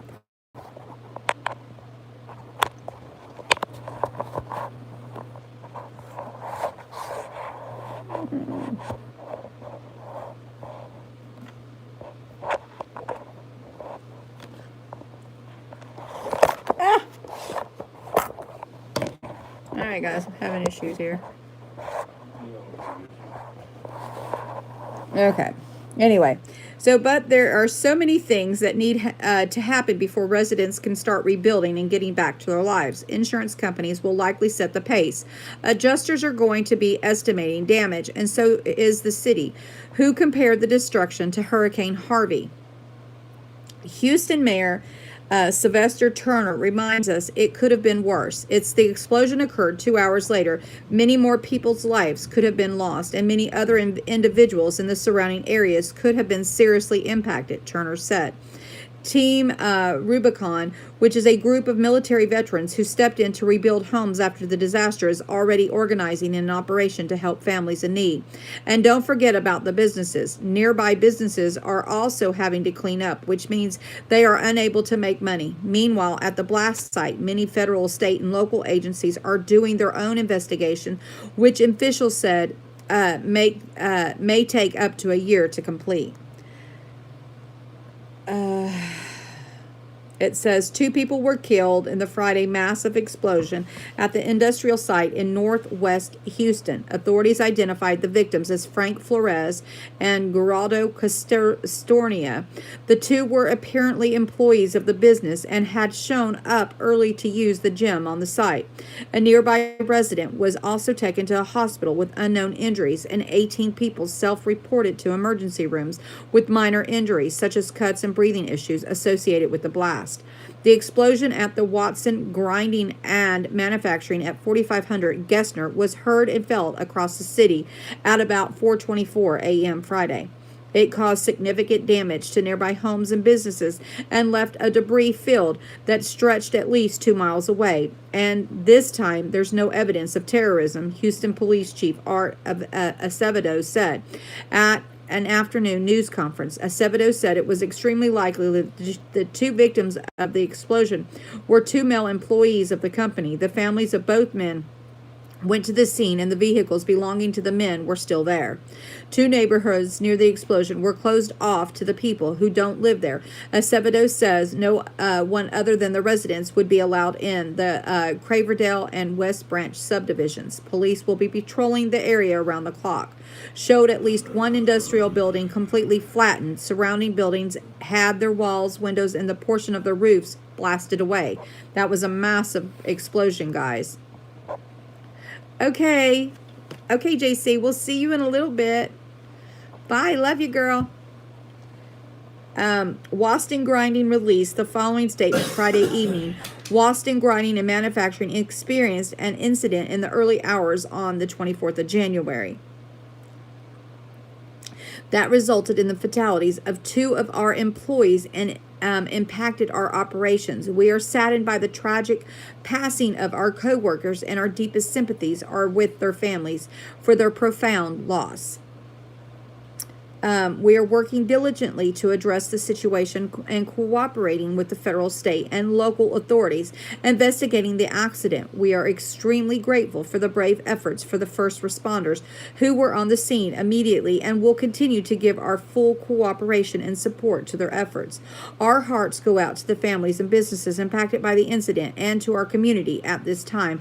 Our immediate concern is the safety and well-being of everyone in the area and our employees. Further updates will provide as more information becomes available. Multiple security cameras captured the explosion on video, as well as the sound of the blast. One video showed a big plume of flames. Hazmat crews have shut valves containing chemicals, according to the Houston Fire Department. What remained of the fire was secured and allowed to burn off. Chief Penna said he didn't want to add water that could create a harmful runoff. And this comes from KHOU, guys. So I don't know if this is just a repeat of what you guys have already heard, because it happened, yesterday. But again, or yesterday morning. But it was pretty big news when I saw it, and I wanted to share it because there's so much going on with the other things that sometimes other things get overlooked, Then we have this article from Petersburg police that is investigating a double shooting. It says Petersburg, Virginia. Petersburg police said that they are investigating a double shooting early Saturday morning. Investigators said crimes happened in the area of Baylor's Lane and Halifax Street. As of 4 a.m. Saturday, police said it was an active investigation. No word from the officers of the extent of the victims' injuries or if they are searching for any suspects. Anyone with information or tips are asked to call 804-732-4222. And that is all that they gave us on that article, guys. They didn't really elaborate a whole lot.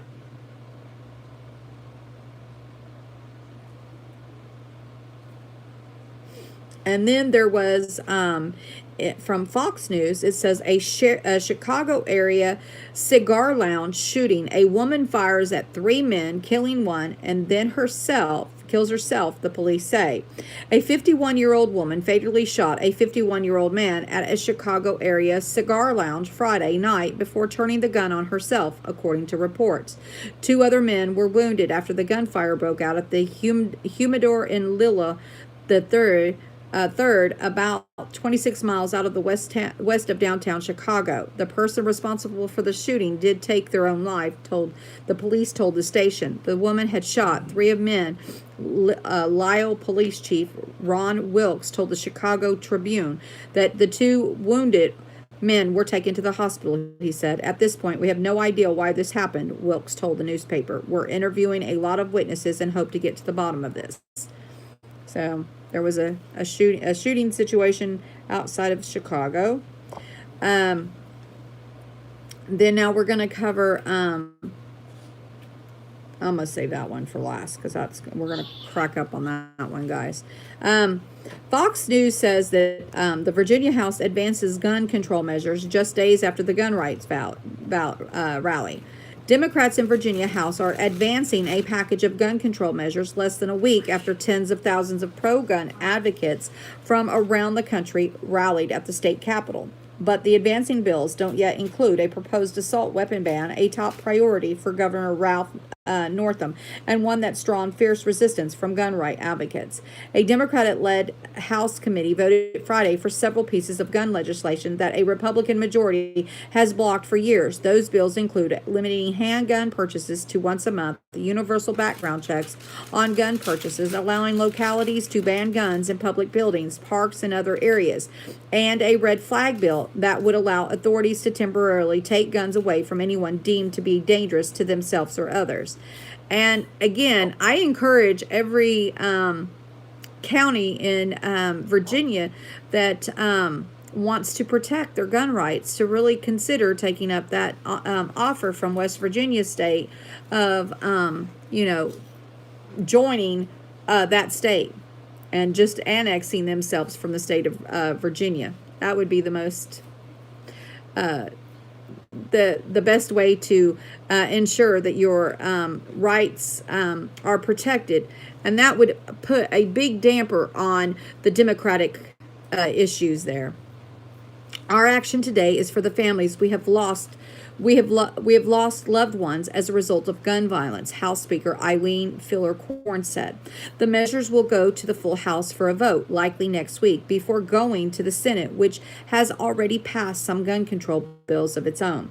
The House committee passed 7 of the 8 gun bills that Northam has said were his priority, but it did not take up an assault weapon ban, which some Democrats said they don't think can pass this year. The Senate has already killed off its version of the bill, and some moderate Democrat senators said they won't support the legislation, which would outlaw the popular AR-15 style rifles. Virginia Secretary of Public Safety and Homeland Security Brian Moran said they are still working on the bill and there's plenty of time left to get it passed. It's an important issue for the governor, Moran said. We've seen in mass shootings there are weapons that are used we have seen in mass shootings, these are the weapons that are used. And I just say that they are not going to try. They are not going to stop. I cannot reiterate this enough times, and I think enough of you will agree with me. They are not going to stop people from shooting people. The people that are doing this are sick individuals. It's not the law-abiding citizens that are going out shooting up people. It is ridiculous. Northam and Democratic lawmakers have credited their focus on gun control for helping them win full control of the General Assembly for the first time in more than 2 decades. Guns were a key topic of last year's legislative elections, particularly after a mass shooting in Virginia Beach claimed a dozen lives, and gun control groups heavily funded Democratic candidates. On Monday, tens of thousands of gun rights activists from around the country rallied peacefully at the Virginia Capitol to protest plans by the state Democratic leadership to pass gun control legislations. Some of the most vocal opposition has focused on the plans to ban the AR-15s and other assault weapons. Gun right advocates have accused Democrats of wanting to confiscate the rifles from current gun owners. Northam has said he has no interest in doing that. An estimated 8 million AR-style guns have been sold since they introduced to the public in 1960. The weapons are known as easy to use, easy to clean, and easy to modify with a variety of scopes, stocks, and rails. And it is just ridiculous how they continue to infringe on our bills, the Bill of Rights. They continue to infringe on the Constitution, of which they say that they are trying to uphold. Illinois-based lockdown. Yesterday, staff order to take cover. Okay, let me take a look at that.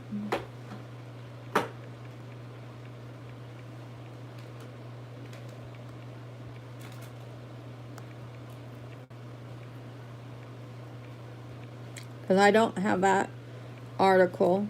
And Britt Baer was one of those ones I did not look at today. I looked about everyone else. Okay.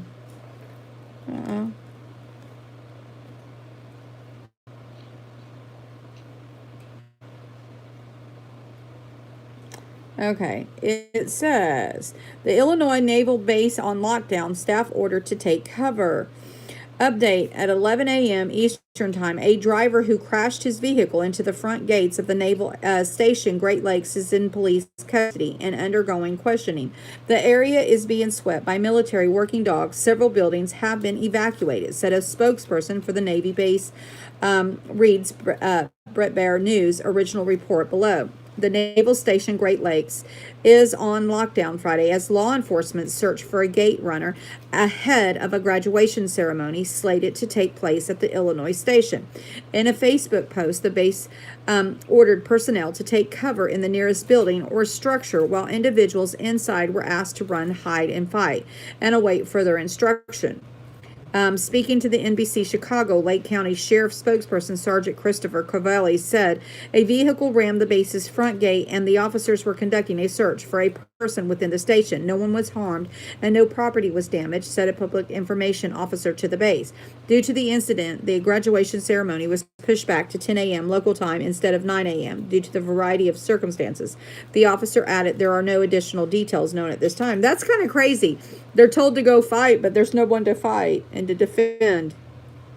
That was kind of a strange article, Shannon, but very alarming to know another base was on lockdown. I definitely say that speaks volumes. We know that they are not holding back now.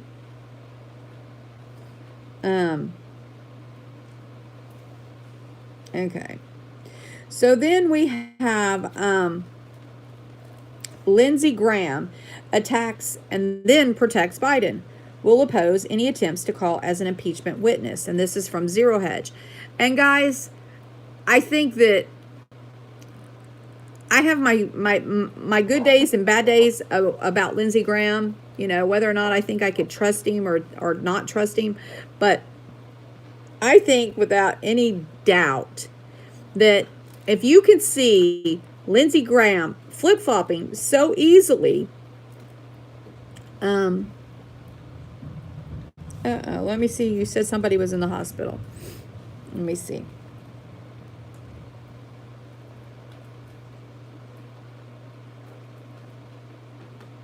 Oh, that's awesome. That is so good news. Thank you, Lillian. About Mike Morales' wife.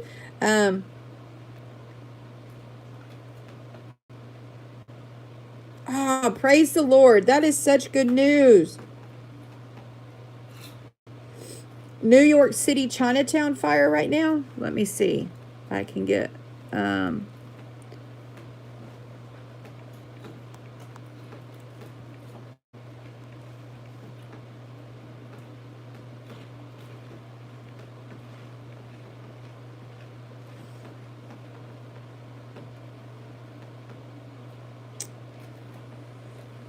okay. Let's see. We have it says 85,000 museum artifacts feared lost in the New York City Chinatown fire. Anytime you hear about a bunch of artifacts going missing, or being destroyed at a museum, I can't help but wonder, did they get in there and get them and move them out? A museum official says some 85,000 artifacts that tell the story of the Chinese migration to the United States may have been lost in a fire in Manhattan's Chinatown. The fire started Thursday night and tore through a building that housed most of the collection in the Museum in the Chinese of America. The museum president tells the New York Times the most of the thousands of historic and artistic items in its collection were probably lost. A fire department spokesperson says the fire is still not under control Friday night, 24 hours after it was first reported. That's crazy. Well, I hope they get that under control soon. Thank you, Jose, for that article. Wow. Crazy stuff there, guys. But we'll get back to this article from Zero Hedge. I'm not really going to read I might read just a little bit of it. I'm not going to read all of it. But Lindsey Graham attacks and then he protects the Bidens. Will oppose any attempts to call as an impeachment witness. I think that this goes to show you just how the president can trust no one. Basically, that's all I can say. The president can trust no one. Senator Lindsey Graham spent a good portion of Thursday and Friday theatrically railing against the Bidens and their relationships in Ukraine, only to staunchly oppose any efforts to call them as an impeachment witness during the ongoing Senate trial of President Trump, stating this needs to end. I don't want to call Hunter Biden. I don't want to call Joe Biden. I want someone to look at this when this is done, said Graham, adding to my Republican friends who may be upset about what happened in the Ukraine with the Bidens, but this is not the venue to litigate that.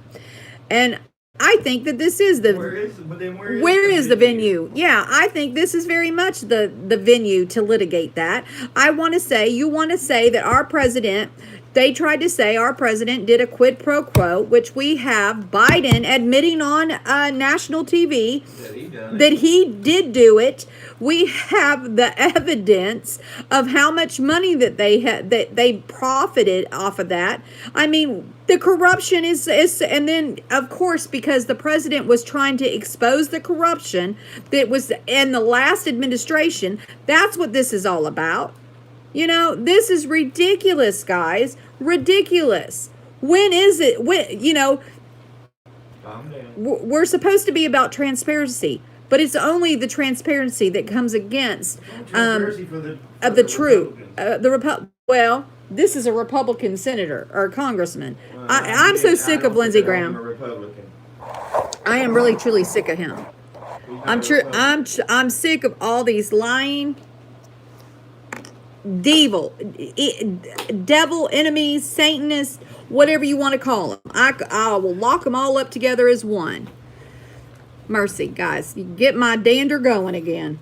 I don't think it's wrong for us to look at the Biden connection in Ukraine, the $3 million given to the vice president, son by the most corrupt company in Ukraine, he said, adding to my Republican friends, you may be upset about what happened in Ukraine with the Bidens, but that is not the venue to litigate. I cannot just get over that. I just can't get over that. You know, this is we're trying to litigate.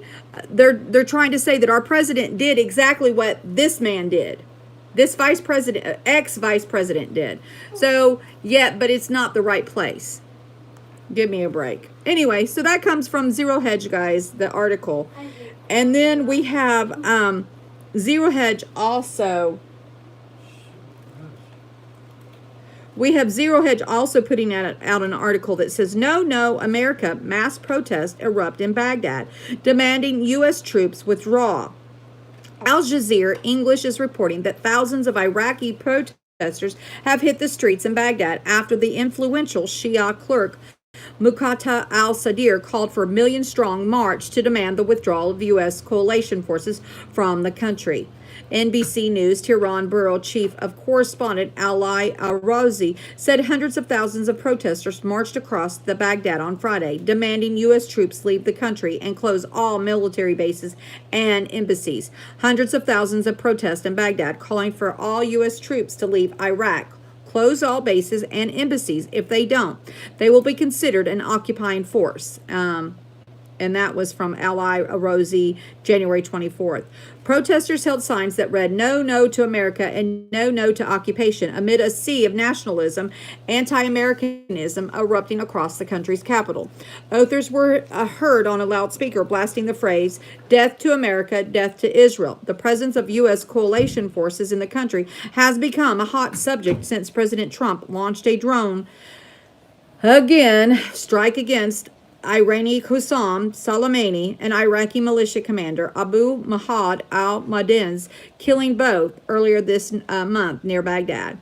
The Green Zone, the international zone of Baghdad and home of the U.S. Embassy, has not been peppered with rocket attacks since the killing of Soleimani.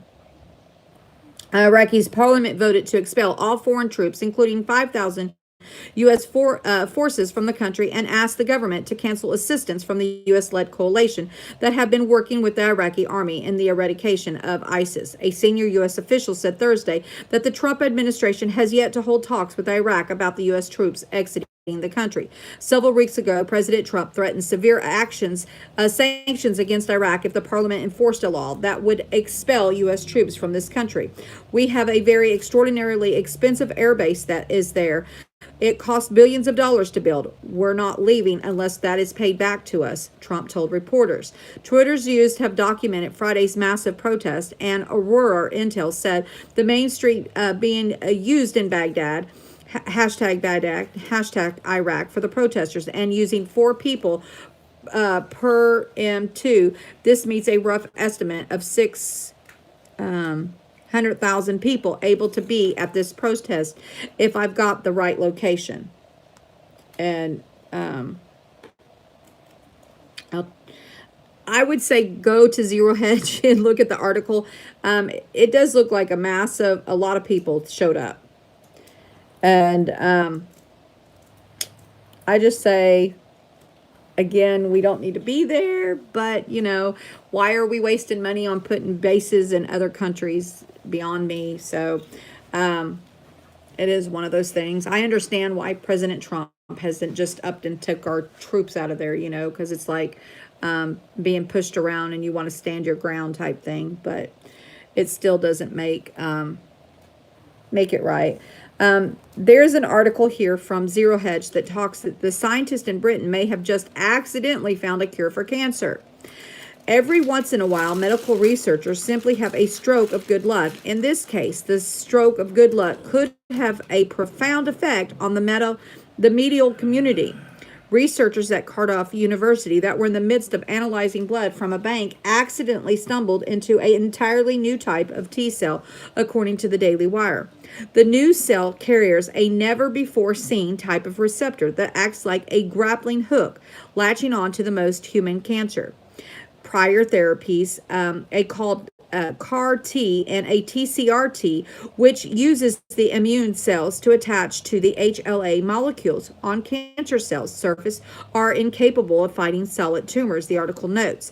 The HLA molecules vary in people, but the new therapy instead attaches to a molecule called the MR1, which does not vary in humans. This gives the therapy chance of fighting most cancers. It also means people could share the treatment, which could allow banks of cells to be stored and offered quickly as needed.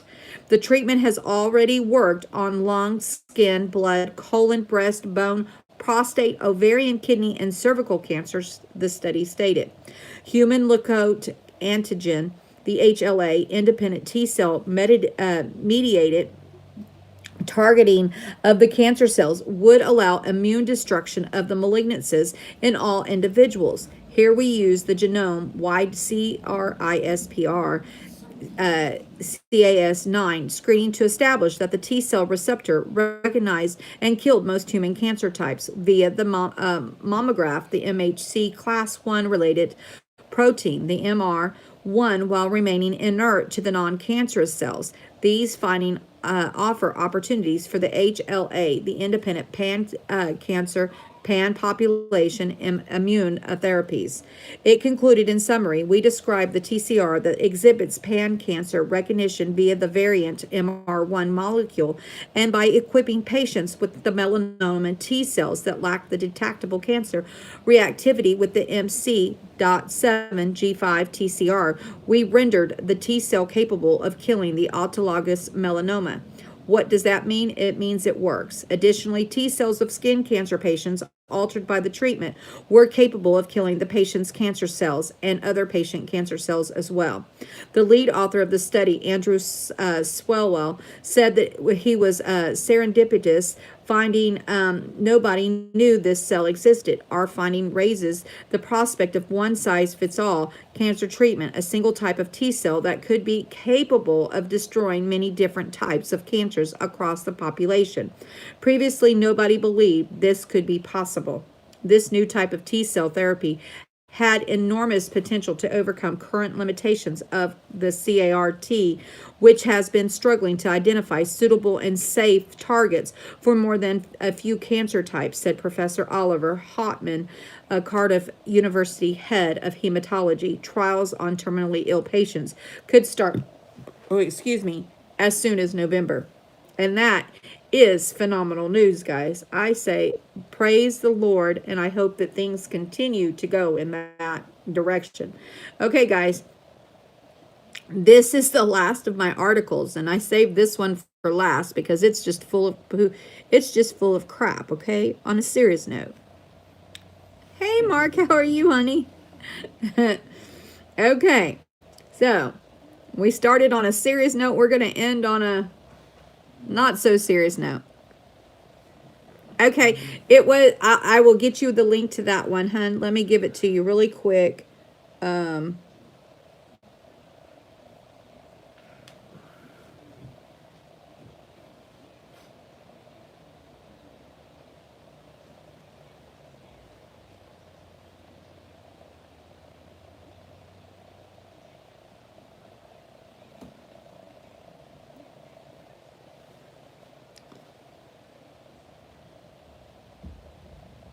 Okay, let me share this, and then we will finish up our stories.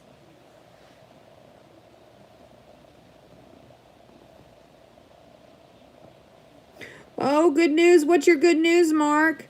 Let me hear, honey. What is the good news? I am waiting.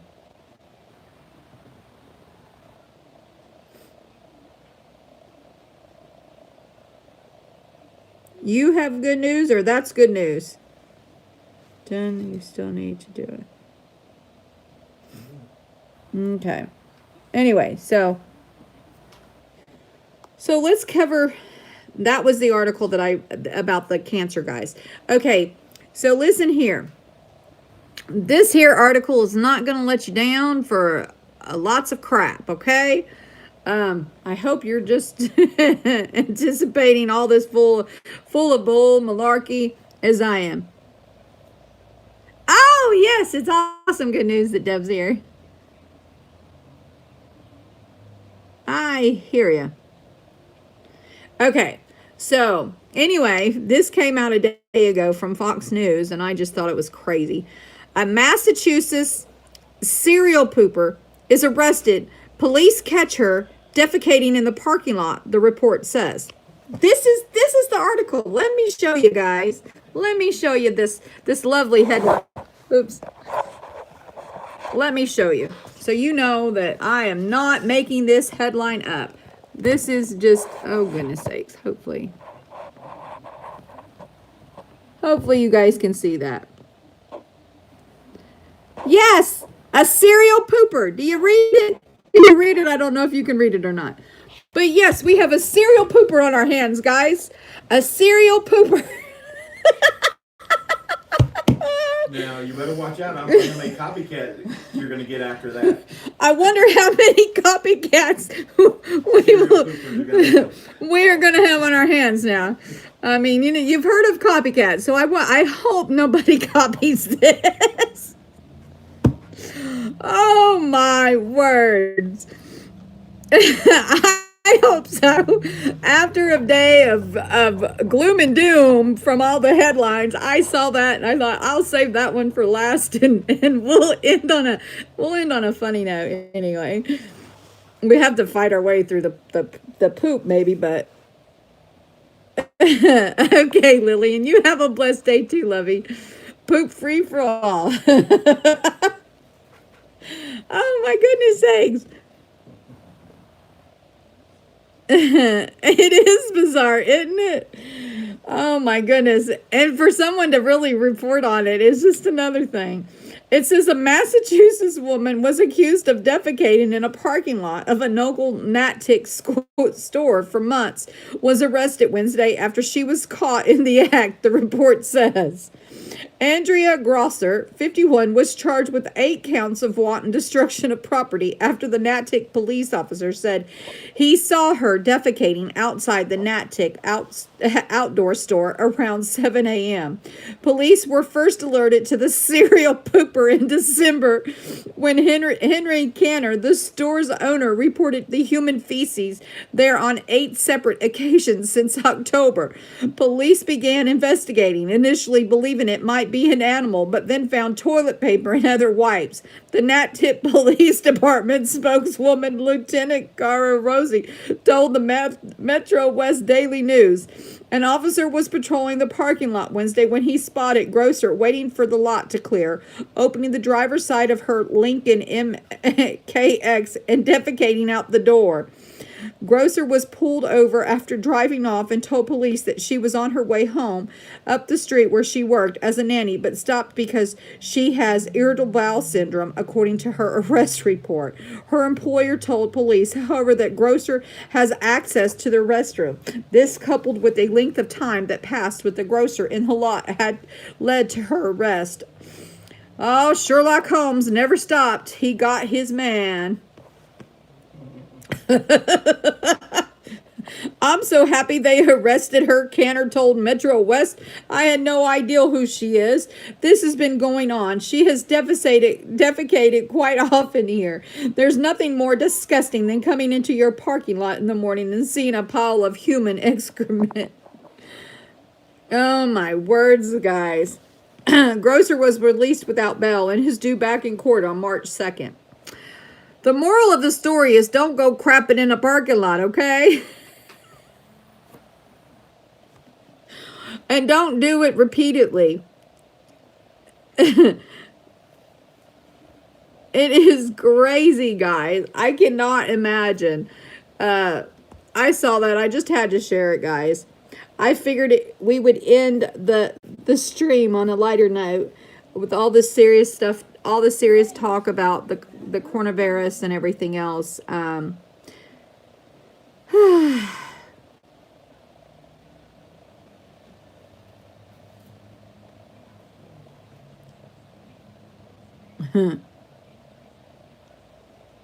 Pictures of Dookie.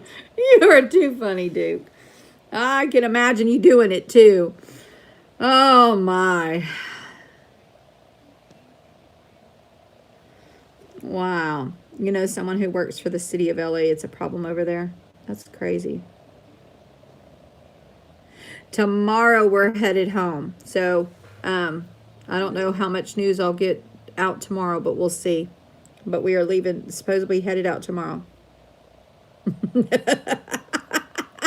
Yeah, that cop and the poop inspector, right? That they knew that they had the right.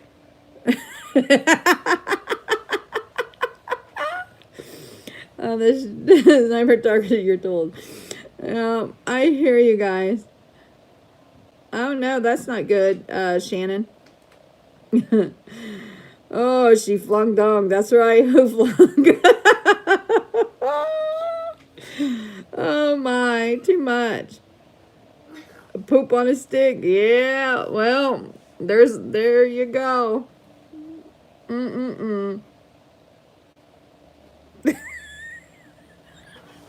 Please don't drain. You'll only have to clean it up unless you like the smell of it. This guy News at Australia. Oh, talks about the 34. Exactly, Joey. Yeah, we've got serial poopers going on. I am great. How are you, Scan? How are you, darling? It's crazy, the poop art, right? That'll be the next going thing. Lord. Ooh. Well, the good thing is Massachusetts isn't putting up with you crapping on their streets, unlike California, where you can do it. But by God, don't you get caught eating on any of their buses or trains, you'll get arrested for it. Soleimani. Oh my goodness sakes.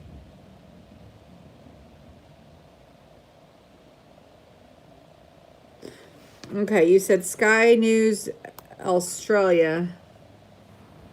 Let's see if I could find that article real quick for you.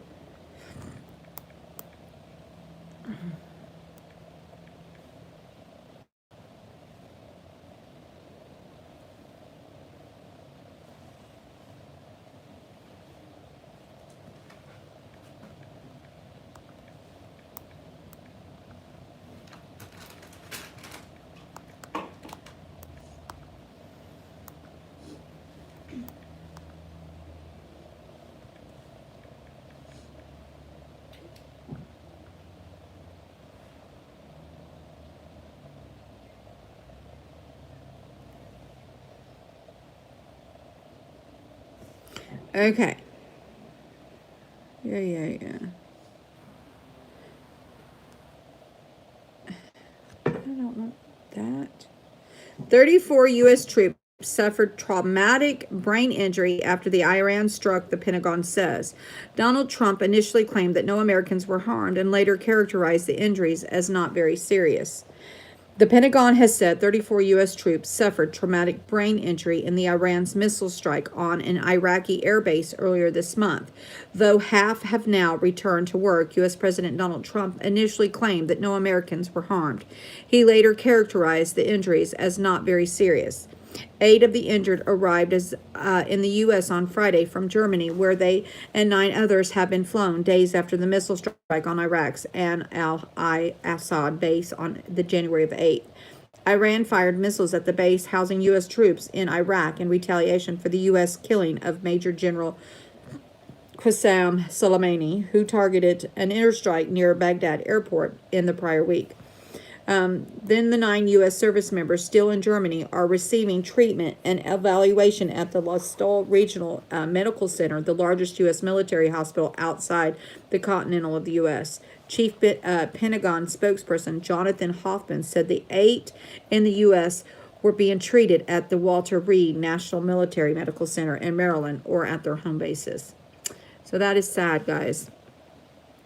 But anyway, so that is the update for today, guys. And we'll do a Bible study. I don't know exactly the time I'll do a Bible study, but we will do a Bible study a little bit later.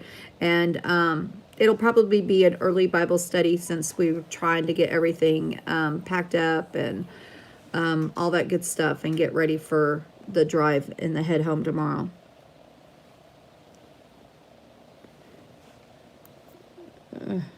Yeah, who would ever imagine they would lie to us, right?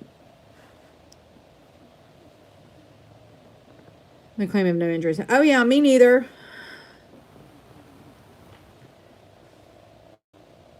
Oh, you are so welcome, Mark. Thank each and every one of you. God bless you all. And of course, I will be going live a little bit later for Bible study.